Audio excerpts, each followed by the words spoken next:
job. You're good at harvesting some rhubarb. They're kind of short because it's early in the spring. Matt, Rhubarb. what is it? Rhubarb. Is it time to pick the rhubarb, Hunter? Yeah. Is it good? Uh-huh. Yeah, it's a little bit tart, but it's yummy. Should we pick some to make a recipe? Mm-hmm. Okay. Rhubarb squares, here we come.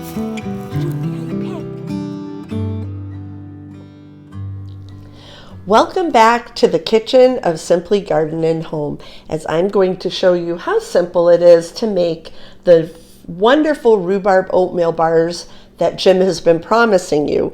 They are absolutely delicious and they will become a family favorite. You'll want to share these with your neighbors and friends, and just make a 9x13 pan of these, and they won't last long, I promise you. And simply, we picked a bunch of rhubarb out in the garden. My grandson loves picking rhubarb. It's his favorite first fruit of the season, and red and fresh and just delicious. And we chopped these up into about an inch piece, put them in a container to measure about a cup to a cup and a quarter of rhubarb. And then to that, I will add about a cup and a half of sugar. And we will put that in a saucepan and thicken that on the stove. So we have our rhubarb chunks in the saucepan, and I will have that on medium heat. You have to be careful and watch this part because you are adding sugar, which is going to be a great thing to make it not so tart. It gives that sweet tartness, and that will all cook down.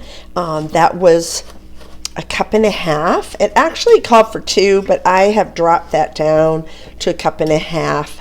I feel that that's enough, a perfect amount. And what I will do next is cook that down slowly because, like I said, you don't want it to burn until this gets all soft, and I'll show you what that looks like. Well, this is smelling wonderful, and it's bright red. Sometimes the rhubarb is a little more on the green side, and it's not as bright of a red. And if that's the case, you want it to look red like rhubarb. I have actually put a couple drops of a food coloring of red into it, but this time I don't think we need to do that because it is looking wonderful. So at this point, what I would want to do when it's nice and soft, and I will be honest, I added probably a quarter cup more rhubarb. Jim loves a very fruity middle to these bars and not so much of the crumble top and bottom. So I added another quarter cup. So I'd say for the rhubarb, you can easily do a cup to a cup and a quarter, even a cup and a half. If you want more of the filling, you can always use leftovers on top of ice cream as a topping. That's really good. At this point, what I will do though is add a little bit of cornstarch that I mixed with water to thicken that, and you just kind of add it according to what you think is thick. It will thicken. You want to cook it after you've added that to cook out any of the taste of the cornstarch. And it will thicken as it cooks. I'm going to add a little bit more. So I would say I've added maybe a tablespoon that was mixed with the water, and that just will thicken as it cooks down even more. So now that we added the cornstarch, you can see it's boiling. You're going to watch it very carefully because of the sugar in there, and you can see it's thickened. I also used a potato masher and just mashed a few of the bigger stems. Even though they're soft, it just kind of helps break it up, distribute it into your sauce. And this is looking wonderful.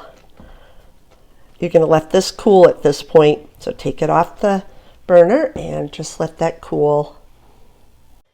Now to make our crust, it's pretty easy, and it makes a nice top and bottom to your crust. You're going to add 1.5 cups of all-purpose flour, 1.5 cups of oatmeal. I'm going to wait to do that in a minute. 1 cup of brown sugar, and I use a dark brown sugar. 1/2 teaspoon of cinnamon, and I'll put the recipe in the link at the bottom. 1/4 teaspoon of salt. And then we're going to do 3/4 cups of butter that I'm going to cut into my mixture here. So now what you want to do is cut in your butter into your mixture that I showed you, except for the oatmeal that's not been added yet. And I'm using a pastry blender. If you don't have this, you can use some knives. You can even have clean hands and kind of work it in with your fingers until you get a coarse crumb mixture, and then you add your oatmeal. Okay, so we have our crumb mixture all done, and if you want to, instead of a pastry blender, it's okay if you use your hands. You can just put gloves on if you want to. And then what I've done is I've sprayed with this is a coconut oil spray. I've sprayed the bottom of a glass 9x13 pan or dish, I should call it, like a Pyrex dish. And I then will add one more ingredient to make this just finished and complete. And that is 1/4 cup. I'm going to do what I was telling you. Nice clean hands here. Mix in the chopped 1/4 cup of walnuts. And I do those pretty finely chopped. Take about half of this mixture and go ahead and put that in your 9x13. And then what you're going to do is you're going to press it in to make a nice firm base. You're just going to take your wooden spoon and spread your rhubarb sauce over the crumble bottom that made like a nice bar base. Once this is cut, it tastes delicious with whipped cream or ice cream. But you literally will be able to make like a cookie bar almost out of this. Unless it's really warm. If it's really warm out of the oven, it might fall apart a little bit more like a crumble. But it really does make a bar when it cools. And then you're going to add the rest of your crumble mixture on top, like this. Super easy, super simple. It makes a lot of bars, and usually if I've brought this to different events, it is a favorite. People ask for the recipe. People love being able to bake something from their garden with the very first fruit of the garden in the early spring. And rhubarb has that tangy taste with a little bit of sugar in there. Of course, it gives that sweetness along with it. There we go. And then we're going to do the same thing. A little tart taste. My grandson the other day when he was picking the rhubarb was like, whoa. It's almost like he had forgotten what right off the picking it and eating it, what it tastes like. It had been all winter. He couldn't wait until the first rhubarb of the season.